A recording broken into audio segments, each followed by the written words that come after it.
DEUCES WILD bitches. Thrill, what's up, man? Oh man, I was getting ready to get fired up for tonight, for our show and all that sort of stuff. And then Josh even said it in the chat room here. I learned of the news of the passing of Willie Mays, the greatest that's ever been, and sort of emotional, because of the relationship, that I had with him, and just being a San Francisco Giant, and just he is the ultimate Giant. So there you go. Obviously, one of the greatest baseball players in the history of the game. 24-time All-Star. Like I can't even. Can you believe that? 24-time All-Star, much less people even play 24 years. 12 Gold Gloves, just an icon in the sport, and somebody who really, there's a couple players in the history of baseball that I think have transcended the game, and they're bigger than the game. I think certainly Jackie Robinson is one, Babe Ruth is another, and I would put Willie Mays in that category. Thrill, reflect upon some of the personal experiences that you had with him. Well, I mean, we tell stories. We told the spring training story, about him hitting one over the fence and all that, but just him being around and being part of the organization and being there to answer questions and being a mentor and, for not only myself, but a lot of younger players that have come up through the organization. And, when he steps into the room, he just commands all the authority as it should be. And I would always sit back and just take it in. I'd soak it in. Just, when a man's presence, does that to a room, it's pretty freaking awesome. And, this is just even around my office, but I got, literally stuff, like this, here's Willie Mays and I sitting on the bench, talking shop, talking, life, whatever it might be. And that's just one of the mementos that I have from that unbelievable gentleman. When you talked to Willie, what were the conversations like? Oh, it was about everything. You want to know the truth? We talked baseball. We had talked, his making what salary he made back then, and then how he would, if a rookie got called up, they never paid for anything. He paid for everything. Stuff like that. And, good Lord, I learned so much from him, not only about the game on the field, but also the game off the field. So one of the most iconic pictures, I think, in baseball history maybe is Willie Mays in the streets in New York City. Yes. Playing stickball. Yes. With a bunch of neighborhood kids. Yes. Did you ever ask him about that? No, you know what? I did not ask him about that, but I have actually pulled up that picture on my phone a bunch of times when I'm dealing with the minor leaguers, because we're talking about how to dead center a ball, and I keep telling them it doesn't matter how big the bat is. It's your approach to the ball. And I said, look at the iconic picture of Willie Mays in New York with the kids in the street. I said, they're playing stickball.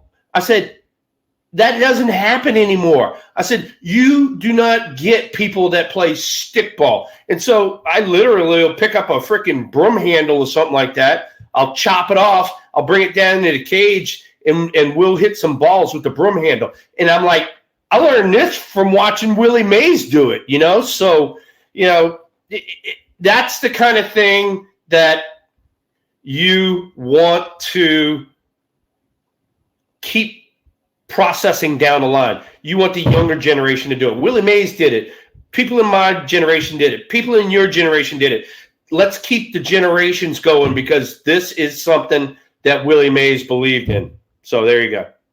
Well, I think in a lot of ways it brings baseball back to the roots, which it was me at Joe Kavanaugh's house in the backyard going mano y mano, and I'm ripping through the entire Giants lineup from Brett Butler to Robbie Thompson to you to Kevin Mitchell, and I'm mimicking the stances, and we're playing wiffle ball. And Yep. like when I looked at Willie, and I didn't have the opportunity to see him play in person, or obviously when he was still rolling and doing his thing in his prime, but everything that I heard or everything that I saw in highlights, it was like he was a little kid out on the field playing this grown-ass man's game for a living, but he was still the kid,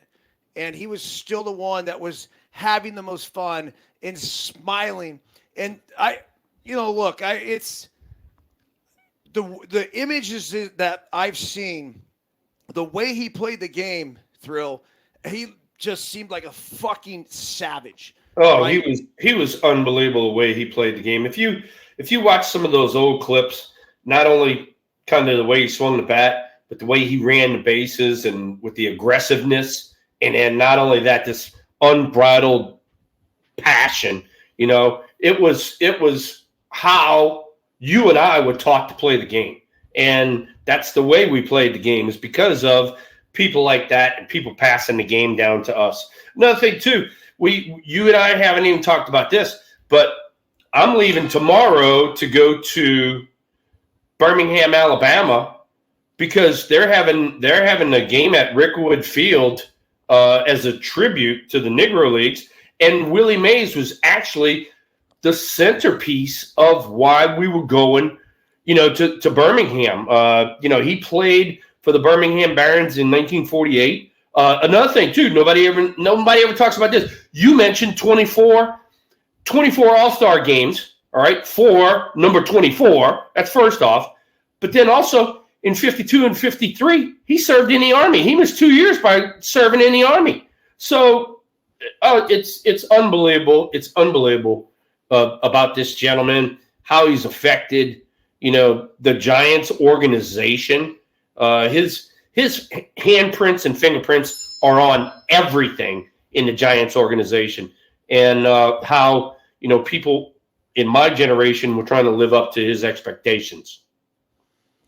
So I asked you about him a few different times over the years, and I know he wasn't present at the retirement ceremony for you, and I had heard, and I know you had heard, he wasn't doing well. Yeah. Yeah. Obviously. Hey, look, I gotta just tell you this right now. I mean, we talk about it all the time. People in the chat room know. I mean, Mike Murphy and I are like this. And, Mario Alioto, who's, one of my bosses, used to be one of my bosses. I'd find out so much about Willie, and I knew, what kind of state that he was in. And, I'd just been praying for him, to have a long, unbelievable life. But, he was also getting to the point where it was getting pretty bad. Well, exactly. No one wants to live like that. At least I don't. I couldn't imagine that Willie could. I know his eyesight. There's some famous stories that are told at Sharon Heights, which is a country club that Willie was a member at. It's probably when it was first built, and I was later a member at the same country club. And they basically would say that Willie, even when he was, I don't know, let's call it, as he got into his 60s and whatnot, like his eyesight really struggled. And so he'd take his hat and he put his hat on the ground. And he's like, "Where's my ball? Look at this." And he put his hat on the ball. He put like the bill of the hat. And then, boom, he'd whack it. And apparently, he was fucking unbelievable. And so Pete Royer is the one who tells me this story. Pete is Brendan and Brian, I grew up with these kids, and Pete's dad and the grandfather was Bill Royer, who was a congressman, and him and Willie were super tight. And I guess Pete would say that he'd go out there and kick everyone's ass on the golf course, and basically by that point he was legally blind. And it just sort of goes to show you, the talent of this guy. And it's, there's one thing to, be a Hall of Famer, and it's amazing, right? And it's another to be like considered the greatest of all time. He is right up there. You hear greatest of all time, it's Babe Ruth. It is Barry Bonds is in that conversation, and it's Willie Mays. And, that is the creme de la creme. What's crazy is that Willie Mays was Barry's godfather. Yeah. And I also remember Barry when I was at UCLA, and I used to go out and play long toss with Barry, and I was kind of his, I would say whipping boy, but like I was like the kid, like whatever Barry wanted, like I would go do. It was during the winter. It's like, Barry, if you need me to feed him, long toss, whatever. And it ended up being really cool, and he was awesome, to me, and still to this day is. But basically Barry was saying at the time, he's like, man, he said, I rip X amount of more bags, then, all of a sudden I'm passing such and such, and then I'm passing such and such, and my motherfucking godfather's next, man. I'm coming after Willie. And it's just, it was so cool. I'm like, holy shit, man, he's talking about Willie Mays. And hey, it's just amazing. You and I have been talking. I've been really paying attention, but Josh and Pete both came into the chat room saying that they just had a moment of silence for Willie at Wrigley Field. That had to be pretty special right there. You get a moment of silence for one of the opposition team's, legends. That shows you how well respected he was in this whole game of baseball. So you've told this story about how he picked up, the bat, and he's like, give me a real bat. And it ends up going batter's eye in spring training at probably 50-something years old. Are there any other specific Willie moments and instances that you can recall that resonate? Like, I got one for you. This one is on YouTube. You guys can find it. This was the '89 World Series, and there was a pop-up hit by Tony Phillips. It was off of Steve Bedrosian, and I go over. You well know, San Francisco just as much as Oakland, how much foul ground you had, and it's a full-on dead-ass sprint, right? And I'm on my horses, and I'm looking up, and I'm like, oh, man, this ball's coming back. And I'm on a dead run. I peeked down. I saw where the fence was. I'm like, all right, I'm going to hit this son of a gun. And it was one of those the ones that weren't there, and they just put it out there for the World Series, right? Yeah. And I catch the ball, and I go straight ass over tea kettle. I land it at Fay Vincent's feet, who was the commissioner at the time, and sitting next to him was Willie Mays, and Willie grabbed me so I wouldn't keep rolling into the rest of the crowd and all that. So there's my hands-on Willie Mays story. He wasn't worried about the ball and all that. He was worried about grabbing one of his teammates so his teammate didn't get hurt. That's the kind of guy he was. That's a fucking ball player right there. Man, I got that video. I got the video on my phone. I got to just pull it up. But it's ball player instincts, right, bro? I mean, when we see our own guy coming into the dugout, we run out, right? And we try to save him. And then when we see the opposing team coming over towards the rail of the dugout, we stay away. Yeah. Yeah. And you think about it and you're like, man, that's the greatest that ever was, and he freaking is helping me out. I'm like, Jesus. So I'll find it here in a second. It's in one mode. Time. Oh man.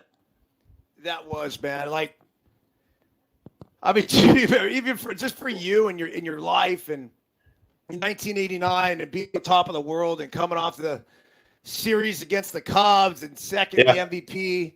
You know, your teammate wins the MVP. You know, you have the Giants and the A's, and then the earthquake.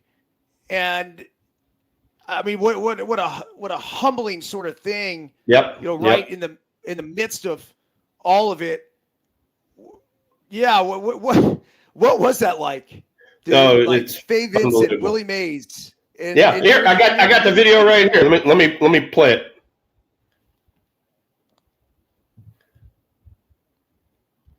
So Phillips. So here we go. He pops it up, and then whammo into the crowd. Shit! And look who is right there, Willie Mays. Dude, he fired up before that. Look at him in the suit. Yeah. And then they're going to show it again. Look, first of all, he's stand out of your way. Let's make sure he catches the ball. And then at that point, you see his left arm move swiftly. Yep. To try to grab your almost like your hip area to keep you from going. There he is in the gray suit. That was him. It shows it again. Look how quick he got up. Look how quick he got up. Was that unbelievable? How quick he got up to freaking catch me. That right there. That right there. You know, hey, look. Not only is he the best that played the game, but he was a freaking all-around teammate. He's doing that for a freaking teammate. He's going to be doing that. You know, another iconic video is him and Bobby Bonds crashing into the fence out there in right field, and Willie makes the catch and all that. That video shuts off. If that video keeps playing, because I've seen it, he actually helps Bobby Bonds up after he freaking just toasted him. So, I mean, that's the kind of dude he was. It's unbelievable, you know? So I saw, well, first of all, let me closing that out. What the fuck was Faye Vincent doing? He was showering. Yeah, no, he was getting the hell out of the way because I was bearing down on his ass. That was funny. Hey, what would you think? You know, if first off you looked up and you saw a fly ball, and then second off you looked out and here's this freaking kid, I mean, on his horses coming dead sprinting right at you. You're like, oh my God, where is he going to wind up? And what happens? I wind up being freaking helped up, picked up by Willie Mays. Unbelievable. So, dude, I don't know what year it was. So let's maybe call it 2007, 2008, 2009. I feel like I was with the Diamondbacks at the time. And my dad, Thrill, was one of those guys that would just go up to anybody. And he was not shy at all. Dude, the guy was just very comfortable around people. And I walked out of the locker room at, let's call it 45 minutes to like an hour after the game. And in a wheelchair at the time, and I don't know what the situation was, sitting next to my dad was Willie fucking Mays. Bro. Unbelievable. It's like, And so then my dad proceeds to, it wasn't even like I was introduced to this. It was like Willie and I were long lost. He's like, hey, he's like, just hanging with Willie here. And then Willie's like, hey, kid. And I forget what it specifically was, but there was something in the game that he had a question about, or I mean, dude, I was so shell-shocked. Yeah. That Willie Mays was sitting there outside the Diamondbacks locker room. With your dad.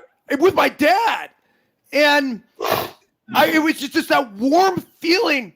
And this is what I love about baseball. This is what I love about the fraternity. And this is obviously what I love about Willie, is that I don't ever remember meeting Willie Mays before that in my life. And I obviously would have known. I hadn't. I'd seen him around a few times, but he treated me as if I was like him and I was one of him. And we were in this Major League Baseball fraternity. And the conversation was it was so free flowing and so easy. And, it's as we reflect upon it, because, I lost my dad a couple years after that and unexpectedly. And, Father's Day was just the other day. And now Willie's gone. Yeah, but the thing is, you always have those memories. You always have those memories. And that's how, you're going to remember your dad. That's how you're going to remember Willie, stuff like that. And that's the thing, everybody, in the chat room, they've heard the stories and all that. You don't lose the stories. You don't. I mean, they get passed on. And, hey, look, one of the things that I'm going to have a complete new appreciation is when I walk into Oracle Park from now on, and I look up there and there's 22 right next to 24. It's going to be completely a new meaning for me. I think the number one lesson, as I just kind of reflect upon this moment right now, is that just be a good person, because here's Willie that has just about every accolade you could possibly dream of playing Major League Baseball, a pioneer in the sport, just an icon in every which way. And here he was randomly talking to my dad, who I'm sure probably went, it's like, hey, yeah, like, Eric Byrnes is my kid. What's up, Willie? And then they got to talking, and they created this bond that then, somehow involves me later on, as I would have come out of the locker room a little bit quicker if I knew Willie fucking Mays was sitting out there waiting for me. I'd have had a few more minutes with him. Oh, and then we walked out together. It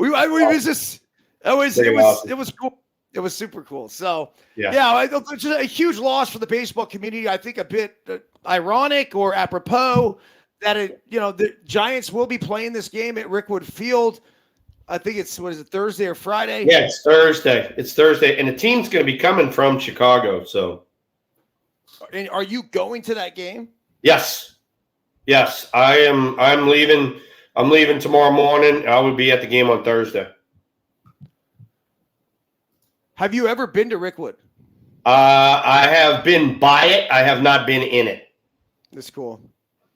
When we played at Mississippi State, we actually played at Birmingham Southern, and their campus, it's not that far away from Rickwood, but we would go by it, and people were talking about that was, one of the old Negro League ballparks. That's where Willie Mays played, stuff like that. So, it was kind of pretty neat going by it, and then this time now I'm going to be actually inside of it on Thursday. So I struck out against the exterminator. I told you the story, I think last week, who they call him the exterminator because he's an actual exterminator. He pitches for the party animals.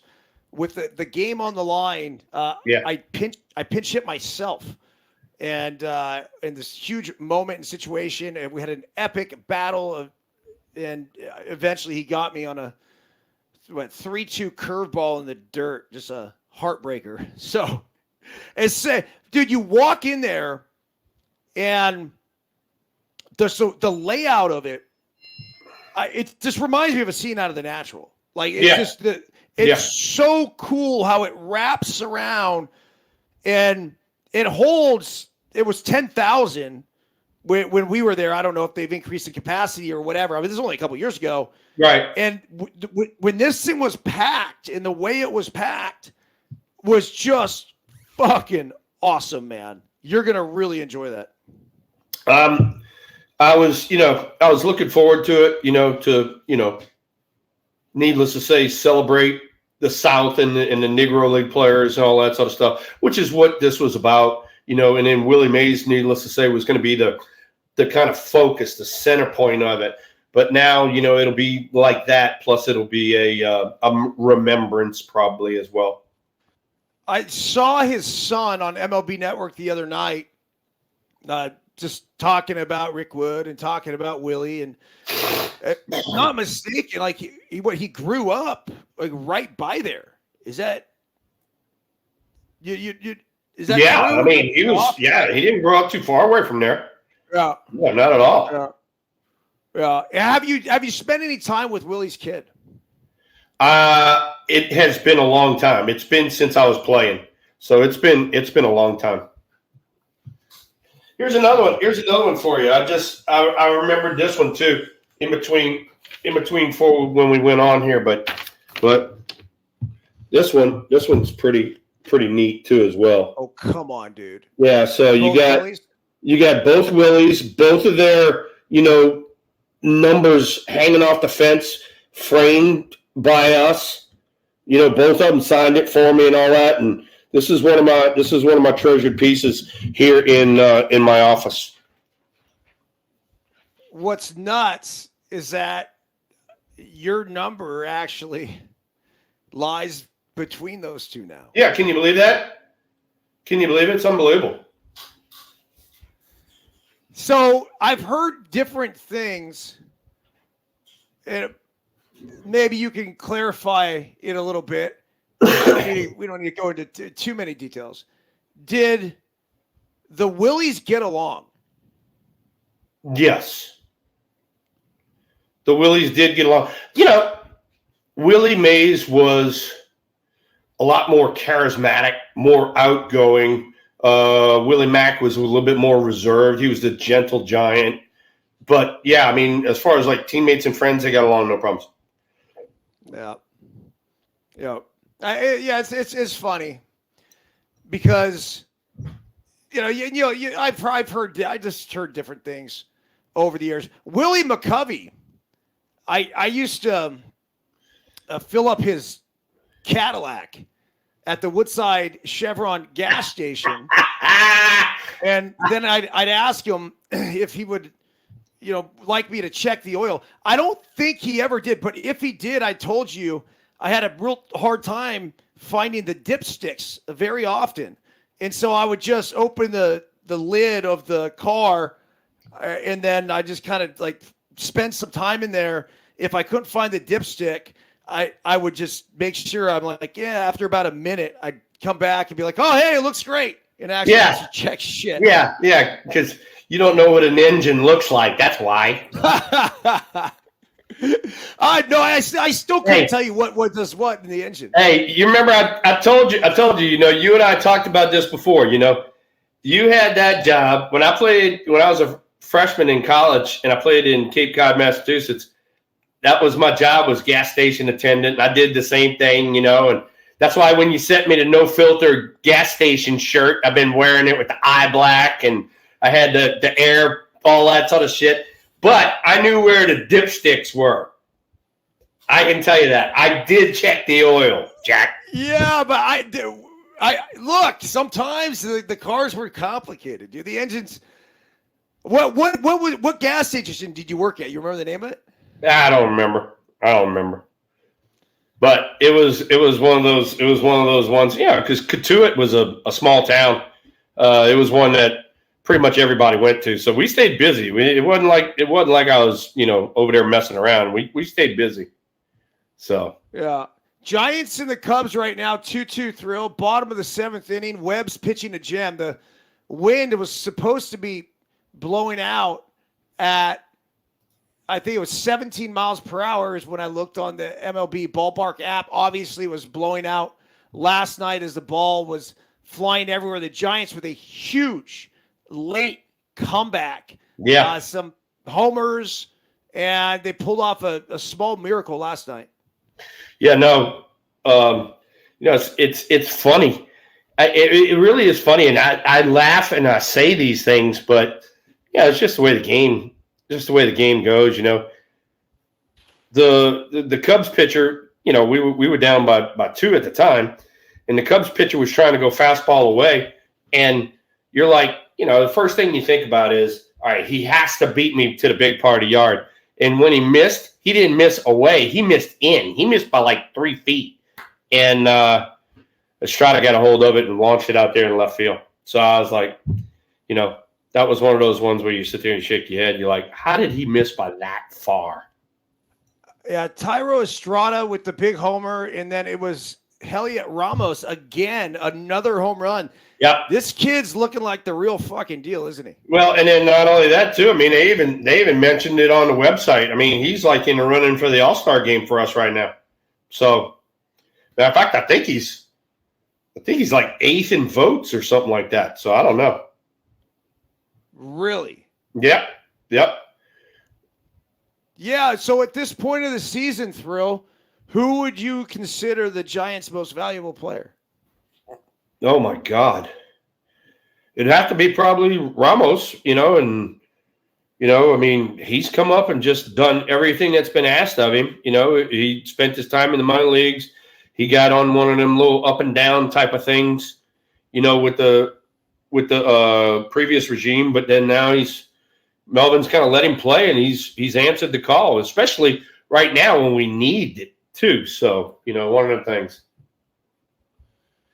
So, yeah, it's all over MLB.com, man. I mean, this is huge news. It's everywhere, and they even put it on the Giants website. Like I said, the commissioner released a statement. So, you know, yeah, it's out there. They had to, like everybody was talking about in the chat room, you know, they had the moment of silence at Wrigley. So, yeah, it's out there.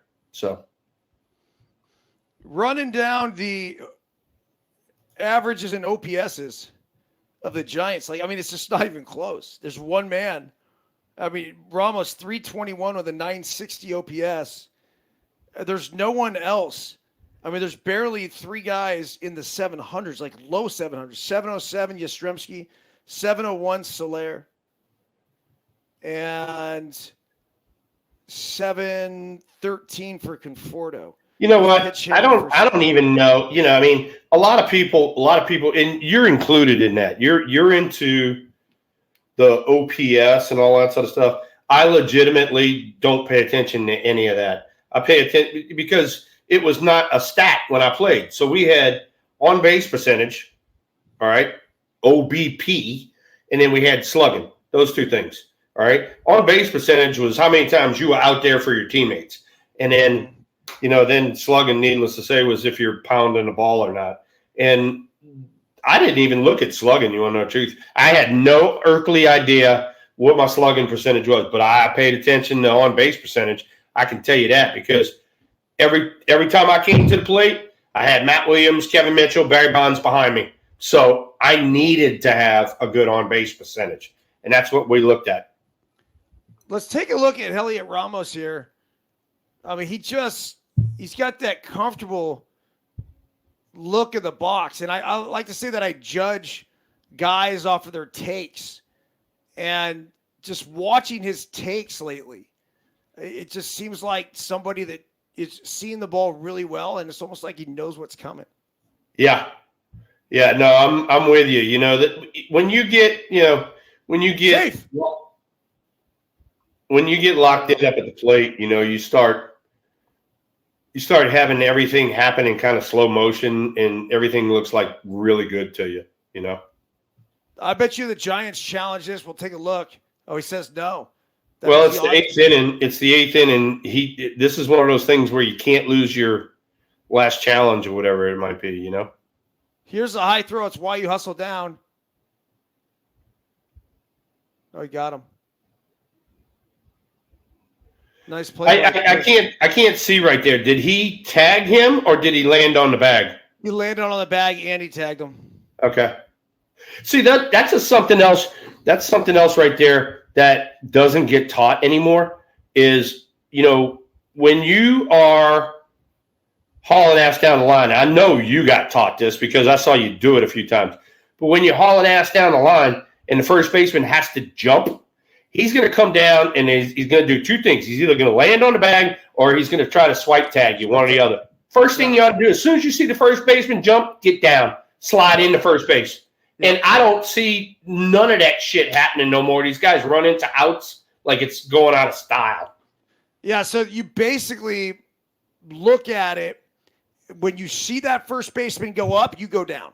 And the reason being is that you don't want to get tagged. Well, yeah, and then not only that, when you're down on the ground, not only do I have to land, but then I got to go search for you to tag you and stuff like that. Makes it a tougher play, you know? And then that's another thing, too. Another thing, too, is that the first baseman has to come off the bag.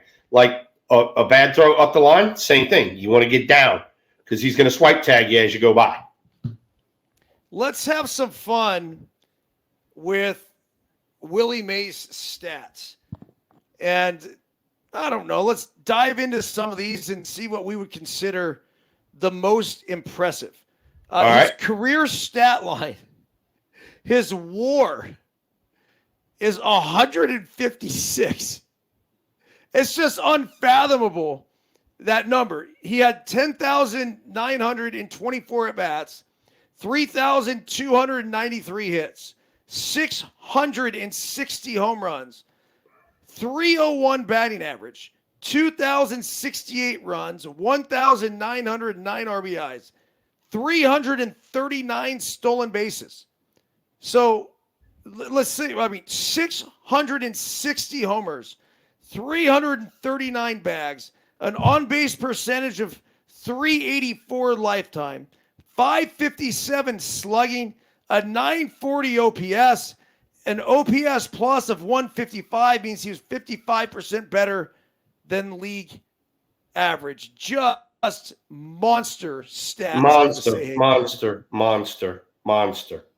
So he led the league in OPS in 1954 with over 1,000, 1955 over 1,000, 1957 over 1,000, 1965 over 1,000. He also had over 1,000 in 1956. I mean, every one of these OPSs, I know you don't love that stat, but it's just a combination of the on base and the slugging. That's I get what it is, but what's his OPS for his career? 940. Oh my God. He played till he was 42 years old. In 1972, when he got with the Mets, he it was 195 at bats, but he had an 848 OPS. Even like his days with the Giants. He was 40 playing with the Giants. This might be one of the more incredible stat lines at 40 years old, ever in the history of the game. 271 average, 425 on base percentage, a 907 OPS. Holy shit. Oh, but wait, there's more. There's more. He led the league in walks at the age of 40 with 112. The same year he hit 18 home runs, 537 plate appearances. And all of this was done at fucking 40. Unbelievable. Yeah. Let's see. He led the league in homers 3 different times. He had 49 in 1962, 47 in 1964, and 52 in 1965. He led the league in hits just 1 year. This is crazy. He had 190 hits in 1960. He only had 1 year of 200 hits. That was in 1958. He had 208 hits, and he actually did not lead the league that year in hits. He did lead the league in runs that year, as he did in 1961 as well. But he did have 31 stolen bases, which led the league in an OPS of over 1,000. Just obviously just great numbers. He played great numbers. Great numbers. Good Lord Almighty! I wish some of our modern day players would have even half of those numbers. Let's look at his strikeouts, Thrill. He struck out 100 times once in his career. Once in 24 years. Once. And he actually wasn't even close any other year. Here's his strikeout numbers. Ready? 60. Let's see. 60, 17, 57, 60, 65, 62, 56, 58, 70, 77, 85, 83, 72, 71, 81, 92, 81, 71, 90. And then he went 123, which is a fucking big number. But that was the same year.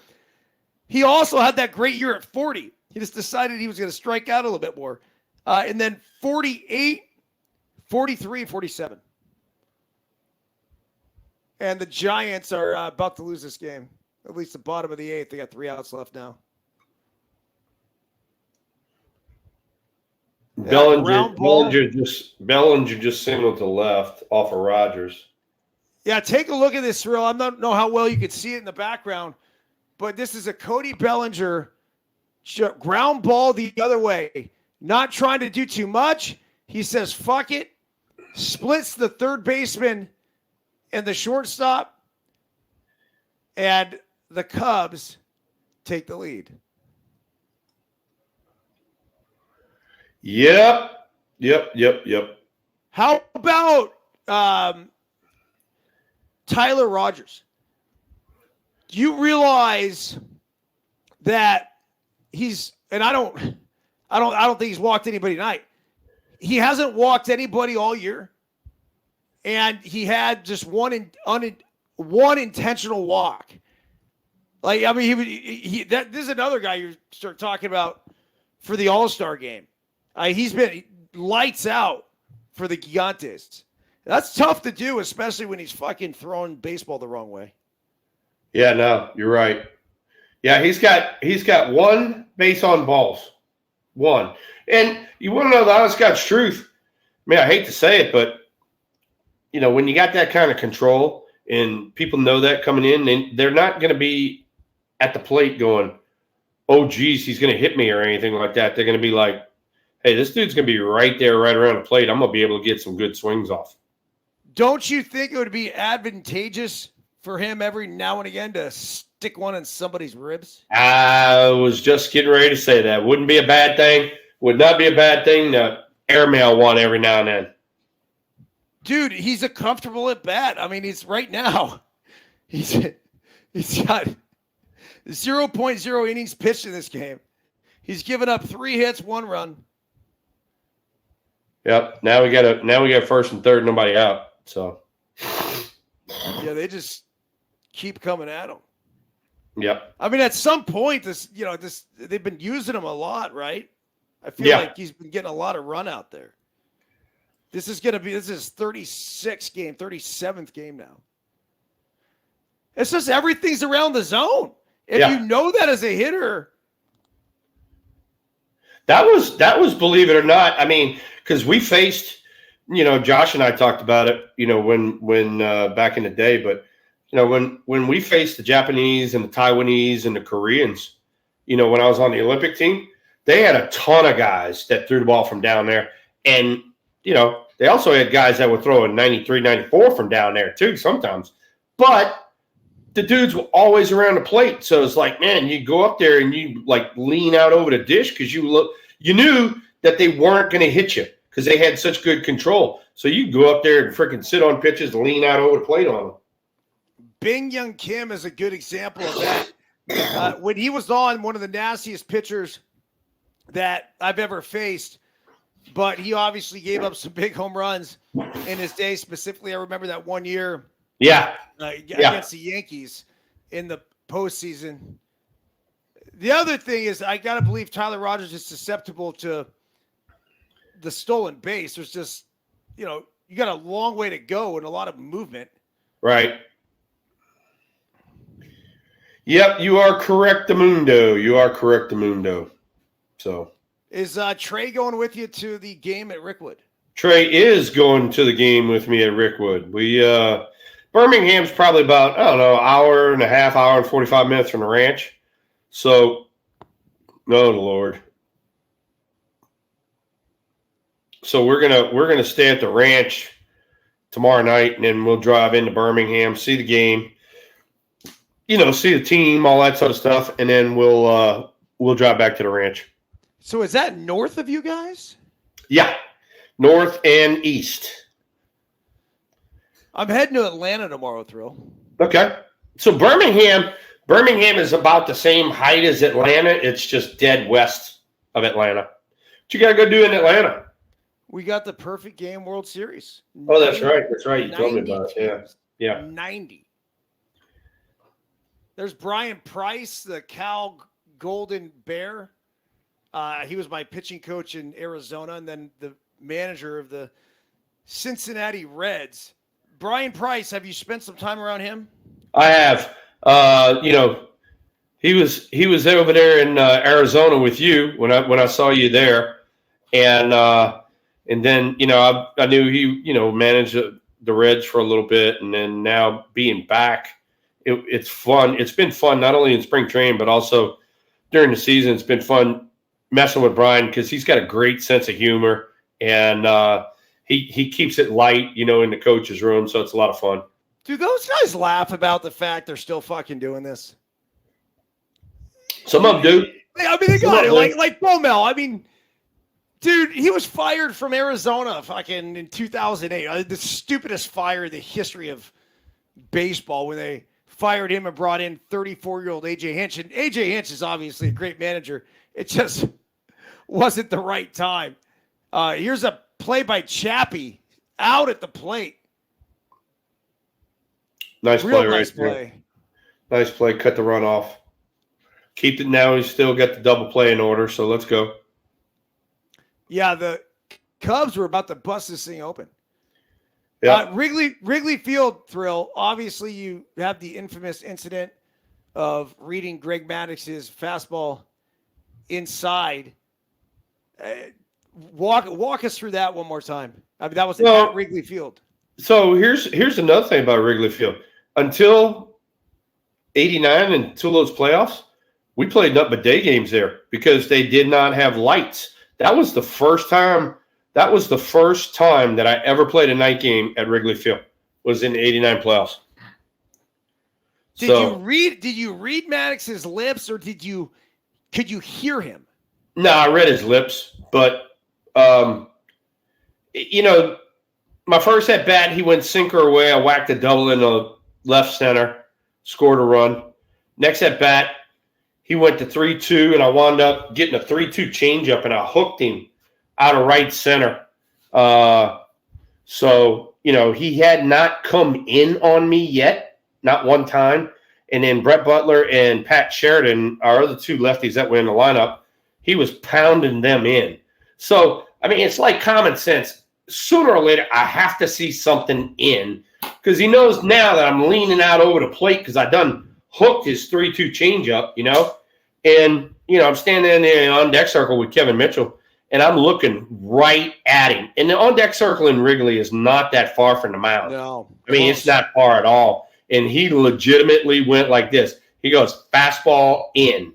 I was looking right at him. He went fastball in. I was like, whoa. And so I looked at Boogie Bear and I said, "Did you see what he just said?" And he goes, "No, what?" And I go, "He said fastball in." He said, "What you gonna do?" I said, I'm gonna dig my hole a little further away from the plate and look fastball in. And it was the first pitch. Thank God. It's one of those ones. Thank God I didn't miss it. And I didn't tell anybody. And then Boogie Bear went and told some of my teammates, and in turn they went and told members of the media. And the next year in spring training, everybody's like this. They're all like, "Oh my God." I was like, "Oh shit, if I'd have known that, I wouldn't have said a damn word."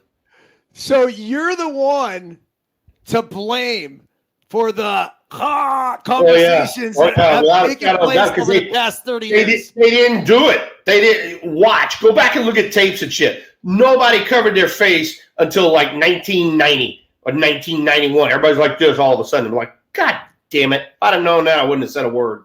Yeah. But here's another thing, too. All right, you got to check this one out. Because the Cubs were in the East, we were in the West. We played in Chicago because we opened up the season in April, and we played within our division the whole month of April. Chicago was either the first or second trip in May, and it was always wind blowing in. Yeah. Up until that 89 playoffs, I had one home run at Wrigley, and it was off of Greg Maddux, and it was a low-liner missile that didn't get up in the wind. But, I mean, every time we played there, it was wind blowing in. So I was watching the game the other day at Wrigley, and I forget who it was, but he absolutely fucking demolished a baseball to left field. It was 111 miles per hour off the bat, perfect launch angle, everything. And this ball stayed in the ballpark, and it was just unfathomable. So, and what ballpark was this in? Wrigley. Oh, it's crazy the difference between the wind blowing in and the wind blowing out at Wrigley. Now, yeah, I do remember. So there was a day at Wrigley where it was a day game, wind blowing in, early season, and I fucking clobbered a ball right to left field. I mean, gone. Like maybe one of the best balls I've ever hit in my entire career. And dude, the wind was blowing in from center, and I pulled it. You know, it was like straight away left field, but it's gone. Like basically the same ball that I hit in Arizona went 473 feet and landed as some motherfucker's French fries. This ball ends up blowing foul. Like, dude, it was like this. It was straight like this. And it just goes, I saw it hook, and I'm like, well, who gives a shit? Like this, it's still going to be gone. But it blows foul, and it blew foul and in play. Blew foul, but it stayed in the ballpark. And I'm just like, this is incredible. Like, there's no fucking way. And just sure enough, so yeah, the guy who I saw hit it, he hit it to that area that it's straight down the left field line where it's just you're fucked if the wind's blowing in. Absolutely fucked. You go a little more towards left center. If you hit a low line drive, it'll stay. If you keep it below the bleachers, so to speak. Hey, I gotta tell you this one, all right? Because we're talking about this, and it came up in the chat room just now. So, Victoria is going to be playing in her first ever pickleball clinic or something like that, and so Linda's in here telling her, talk to Eric about it, and Josh and I were talking about it right when you were coming on and all that sort of stuff, and I thought I'd mention it. I've been trying to I guess you want to say, describe the pickleball paddle to people, and Josh said it, and I completely forgot about it because we're older. You probably didn't have this problem, but when you had the nuns in grade school and they used to whoop your ass with a paddle, that's what that fucking pickleball paddle's like. That fucking ass whooping that I got from nuns when I was kids. So you are not only you're using a nun's ass whooping badminton paddle. That's what you're using. That's it. That's it. That's exactly what it is. I actually use it now. I've been wanting to say that. I've been wanting to say that to you and your freaking pickleball standing around ass. I've been wanting to say that to you. I want to say, Biscuit, do me a favor. Grab me a pickleball paddle. Oh, God. Here we go. See? Ladies and gentlemen, we got him riled up. Look at him. Now he's got to break out his badminton / ass whooping paddle. Here it comes. There it is. Oh, look at this. Oh, God, look at this thing. That's what I got hit with. Every time I did something wrong. Whop! Dude, so every time I'm leaving the house, the dogs, Theodore especially, he's my road dog. He just likes going on the road, loves jumping in the car or whatever. But he won't let me out of the house unless I take him. So he goes up to the door, and he literally starts doing 360s around the door, jumping up the door, jumping up on me. And so when I'm not going to bring him, and I do bring him almost anywhere. I bring him with me everywhere. Pickleball, or you go to the store, or you go to baseball. Like I'm always bringing Theo with me. But when I can't bring him with me, I take out the paddle, and it's whack, whack, and not hard, but just da da da. and it gets them out of the way. So the paddle serves multiple purposes, and I'm glad that at one point in your life, Thrill, you felt the wrath. I felt the wrath of the pickleball / nuns paddle. Hey, let me ask you this. No shit. All right. So what is? All right. It's tennis, but it's shorter and all that sort of shit. What are you trying to do? Are you trying to keep the ball like low so somebody can't hit it back at you, kind of shit? What are you trying to do? So yeah, that's pretty much the premise of it. Is you want to keep it low and at their feet, and it really turns into a bit of a chess match because you're trying to set yourself up or your partner up to put a slam ball away, and you're trying to create havoc amongst your opponent by popping the ball up. So I'll just give you an example. You serve the ball, they return the ball. You have to let the ball drop. So your third shot is probably the most critical shot in pickleball. You could do two things. You could either drive the shit out of it and you try to go middle. Middle solves the riddle, they say. Drive the shit out of it right in the middle and then hope they pop it up, hope they hit it in the net. Or you drop it and you just hit a nice soft drop in front of them. Well, they can't come into this kitchen area, so then they have to let the ball drop. And then at that point, you get into this dinking game where it's here, and you're waiting for one little miscue. And then at that point, like, I got these long-ass arms, and I reach out like this, and you leave it up just one bit, Thrill, it's fucking whack! Right in your face, and good night. Well, Joe Manueli was thinking the same thing that I was thinking. You have no idea what the fucking kitchen looks like. So thank God you stay out of the way and let fucking Tara cook. So anyway, what's for smell-o-vision tonight? Joe and I are going to the Ritz-Carlton for a man's meal. All right.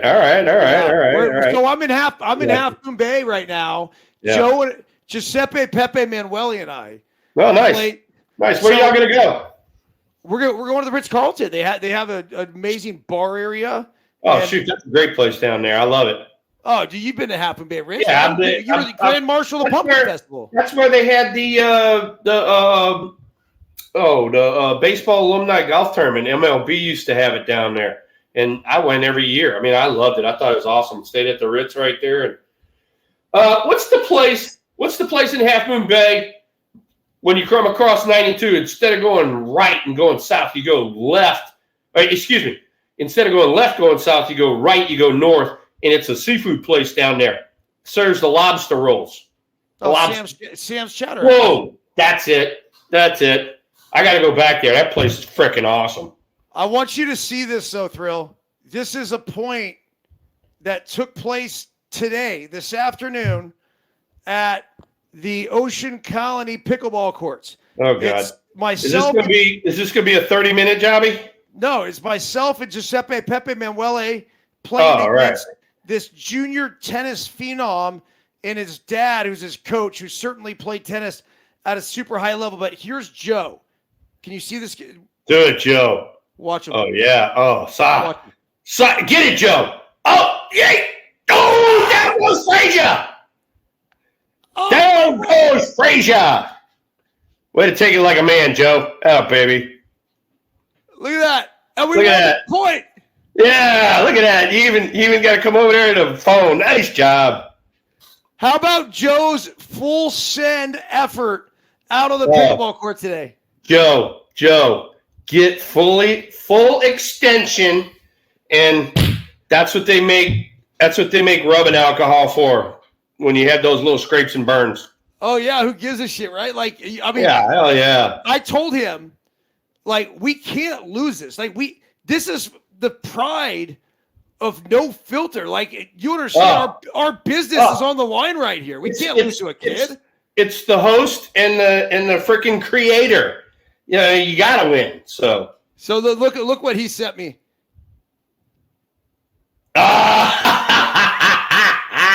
Dodgeball, baby. Dodgeball. How great! Trey loves that movie.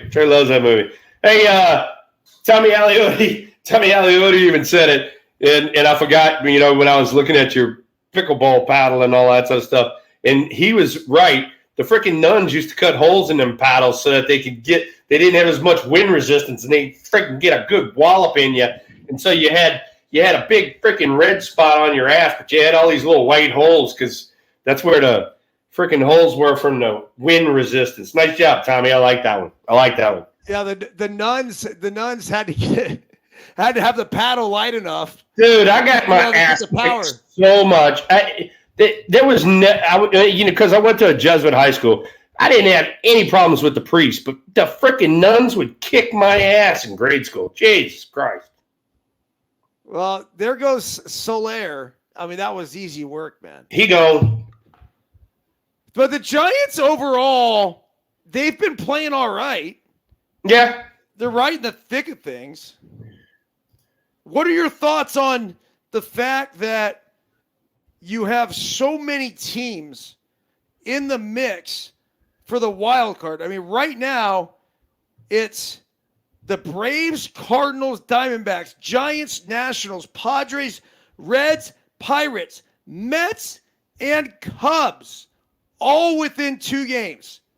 Yeah, so no. You have 1, you 2, got 3, 4, 5, 6, 7, 8 teams, 9, 10 teams for 2 spots, or 3 spots, that is.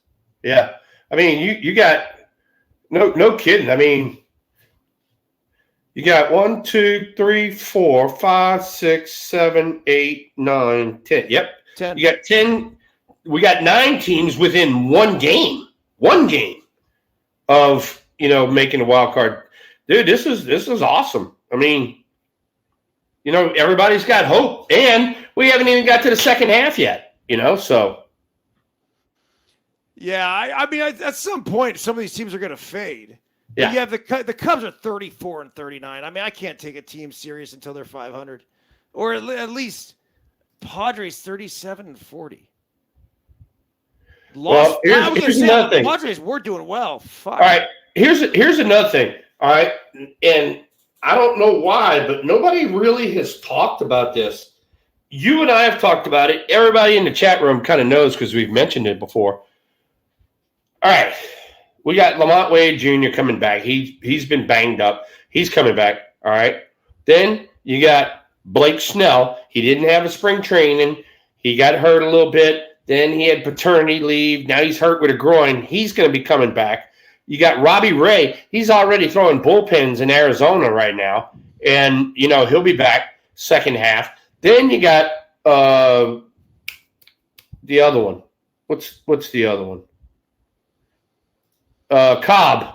You got Cobb, yep, who's going to be coming back second half. So you got all of this help coming the second half. If they can stay kind of like what we're talking about, because they're right in the middle of it right now. If they can stay in the middle of it, get all of this help coming back for the second half, and make a freaking run through, July, August, September, dude, who knows where they can be? I mean, because you start adding that much pitching to your team when everybody else's pitching is kind of starting to get tired and stuff like that. These guys are going to be fresh, and you don't know what the hell is going to happen that second half. Yeah, you're right. And nobody's even mentioned it. Nobody said a word about that. Well, it's really about being the best team at the right time. Yeah. Seriously. Yeah. It doesn't matter what happens between now and the dance. As soon as you get to the dance, it's look, who did you come with, right? Like what sort of fuel or ammunition are you going to have down the stretch to be able to pull off a run? And that's what the 2010, 2012, and 2014 teams, dude, during that time and the Giants were winning World Series, I got to imagine Willie Mays was, still around. And I know 2010, I remember watching something that he did with the Giants rookies where they would send them up to, it was AT&T or Pac Bell at the time, whatever they would call the park. But they'd go up to the ballpark and they spend a few days, and Willie was one of the guys that would talk to them. I mean, he was right in the thick of that, did you ever get the sense that he was pretty fired up or proud of the fact that they actually did pull off, finally winning not one, but end up three World Series for the Giants in San Francisco? Yeah, no, he was so proud, and I mean, you guys know because you guys have seen me and stuff like that. But man, when I'm in San Francisco, I wear my rings, and people are like, why do you wear your World Series ring all the time? I'm like, you know how hard these bastards are to get right here, and so, Willie kind of had that same opinion. He was like, when I saw Willie, he was wearing most of the time, especially if I saw Willie out, he was wearing his rings. So, yeah. Hey, here's one for you. I just happened to run across this one. The Giants today petitioned Major League Baseball to have Lamont Wade Jr. eligible to play in that Rickwood game because evidently, according to Major League Baseball, you can add one position player for that game. And they said that if we activated Lamont Wade, then he couldn't backdate his IL stint. So instead of being that May 28th, which is when he got hurt, it would start from the Rickwood Field, which is the 20th. And so they're going to have to call somebody up. They'll call somebody from AAA, maybe Tyler Fitzgerald or somebody like that. So they're not going to let it happen? They're not going to let it happen. Major League Baseball won't let them happen. Yeah, I don't think you can, right? I mean, because they need to keep that May 28th date as his IL stint because when he's ready, he needs to come off. Yeah. So there's an article here on Willie. We went over it a little bit earlier, but it said here's a look at 24 facts on number 24's legendary career. Number one, 50 homers, club of his own. He had 50 homers and 20 triples one year. Whoa. He had 50 homers and 20 triples in 1 year? Dude. Oh, yes. Jesus. 1957. Wow. I mean, MLB, okay. It says here, making it all more incredible is the fact that Mays reached those plateaus. Okay. Not in the same season.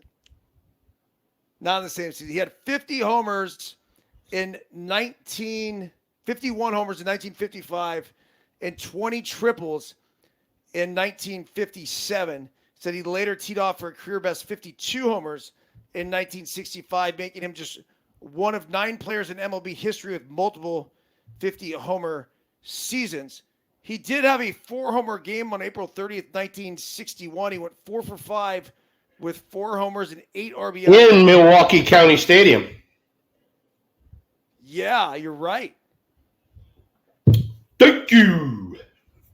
Mays' 4-homer effort came opposite fellow Hall of Famer Hank Aaron, who hit 2 long balls of his own in one of the best head-to-head slugging showdowns of all time. Mays hit his first 2 home runs, a solo shot in the first, a 2-run homer in the third, off 3-time All-Star in 1957 World Series MVP Lou Burdett. Mays kept the trend going with a 3-run bomb off a reliever Seth Moreland before adding a 2-run shot off another All-Star pitcher Don McMahon in the 8th. Mays is the only member of the 600 home run club with a 4-homer game. Wow. Yeah. I know one thing. Oh, there you are.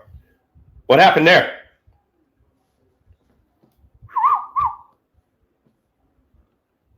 Are we running out of gas here? Uh-oh. Technical difficulties, ladies and gentlemen. So, you got it? All right. So while he's saying that, Willie Mays, we were talking in the back of the batting cage one day. We were at Candlestick, right? And we're sitting there, and swear to God, I don't know how it came up, but it came up. Hey, Willie, when you were here, was this batting eye like this? Because at Candlestick, I mean, there was the scoreboard. It was kind of more in left center. But center field was this big, huge black, wall. And, it was awesome. It was awesome to see the baseball. out of the guy's hand and stuff like that. Well, Willie goes, hell no. He goes, we didn't even have no fence. And I go, whoa. What are you talking about? He goes, back in the day, he said center field was open. He said that wind would blow like crazy in there and all that. And we were like just shaking our heads. And I think it was Kevin Mitchell asked him. He says, what would you have done if you had this hitting background right here? He says, damn, if we had that fence out there like that, he says, I'd have hit 800 homers. And I swear to God, that was the truth. He would have hit 800 homers if he had the hitting background that we had at Candlestick.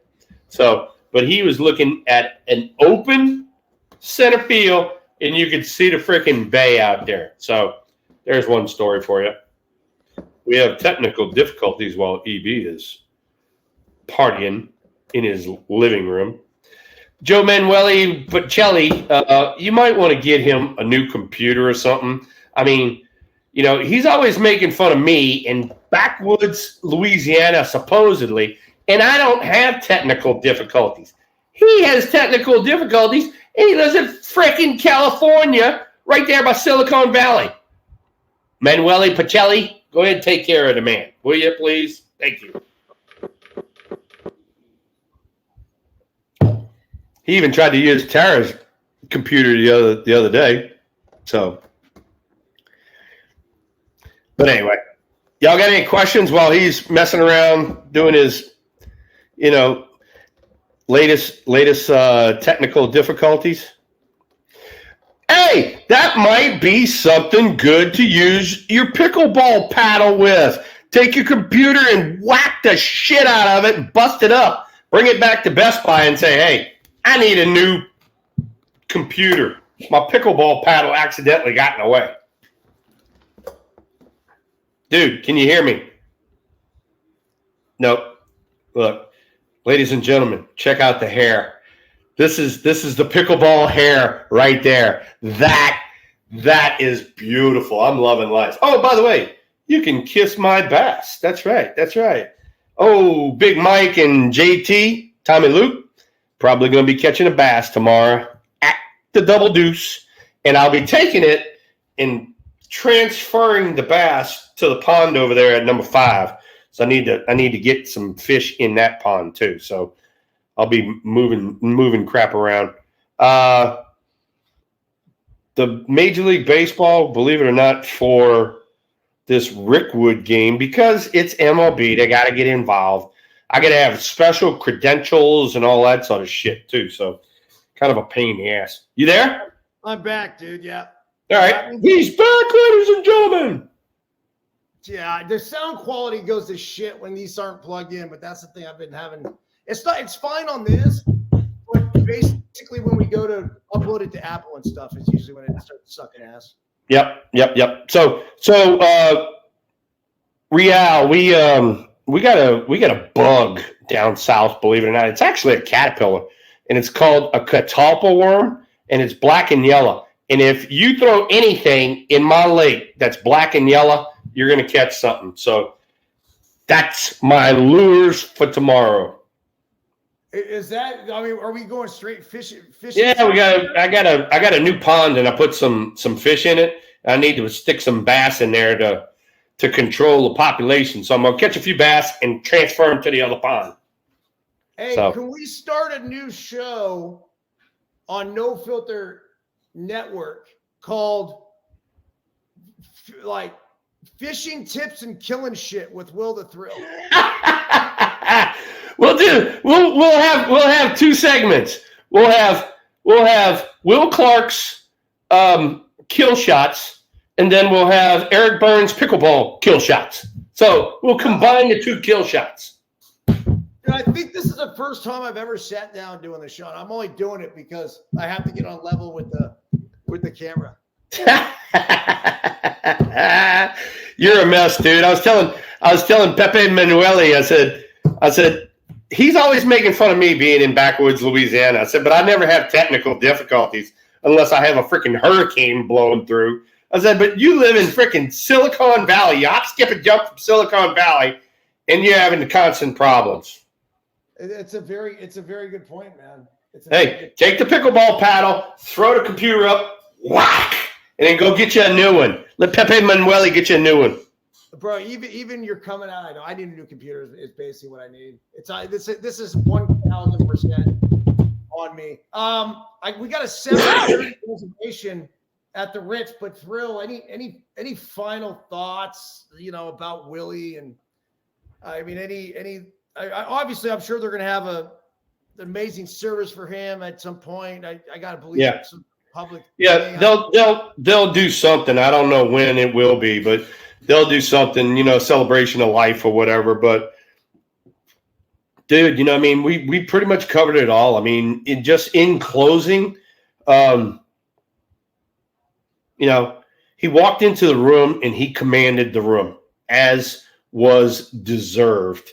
And for me, being a young player and trying to learn how to play in the major leagues, and getting advice from the best that ever was, it was my pleasure being around him.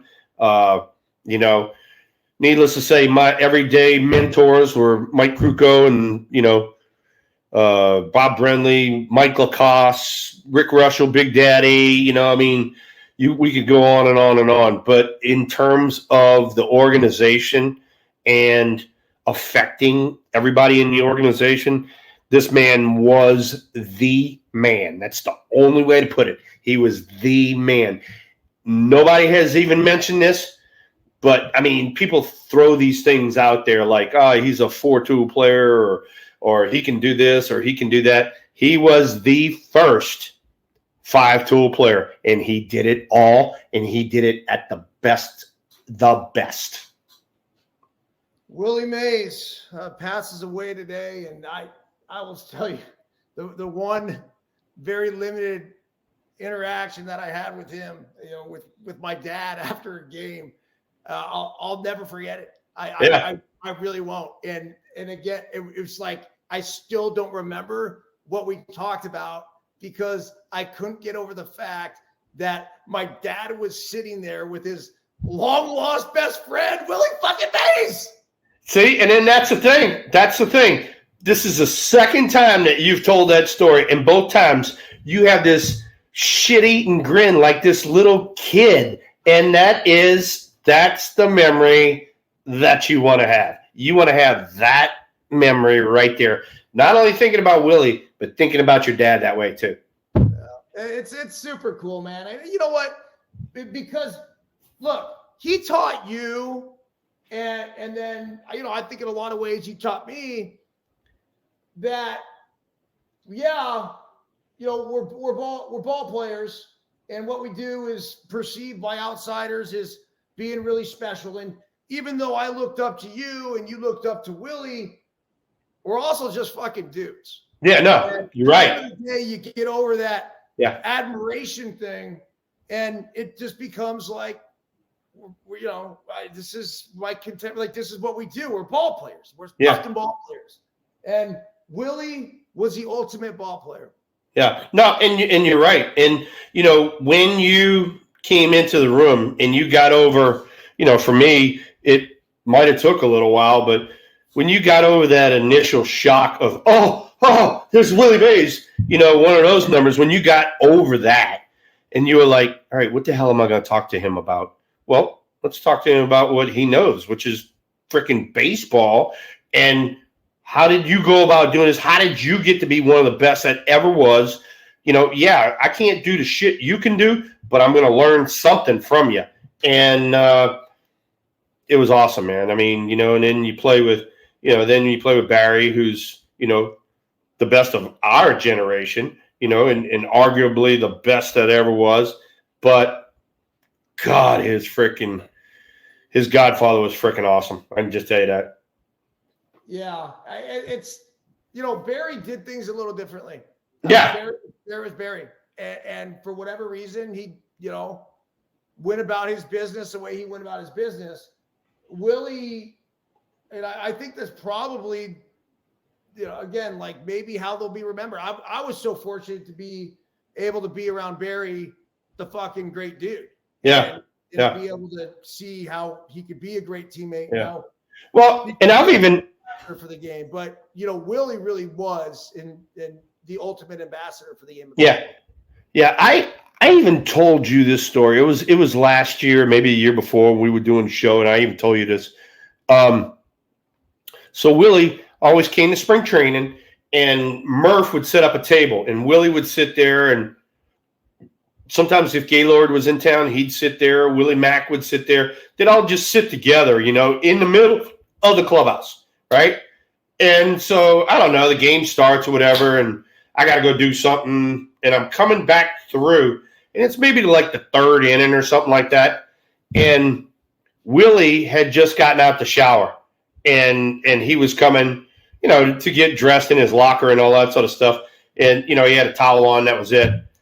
He was, I don't know, 80-something years old, I don't know, whatever he was at the time, but I'm talking about jacked. I'm talking about just freaking jacked. And I'm just standing there looking at him. I'm like, that is a freaking man's man right there. He's freaking 80 years old, and he's got a body that's freaking better than any one of them idiots that are out there to work out every goddamn day.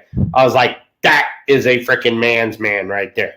Now, the only question is, was he rolling the locker room full pickle?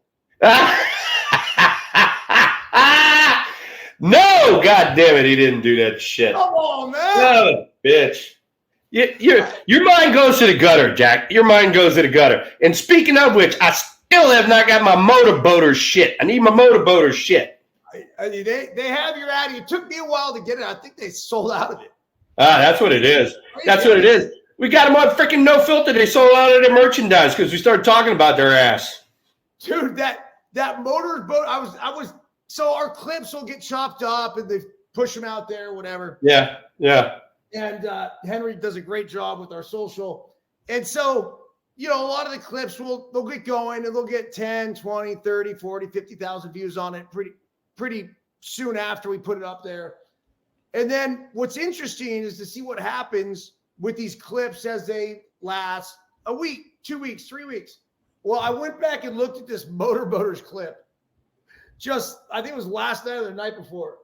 Dude, this thing had over 500,000 fucking hits on it. That's funny. Crazy, man. That's funny right there. That's fucking kicking the ass.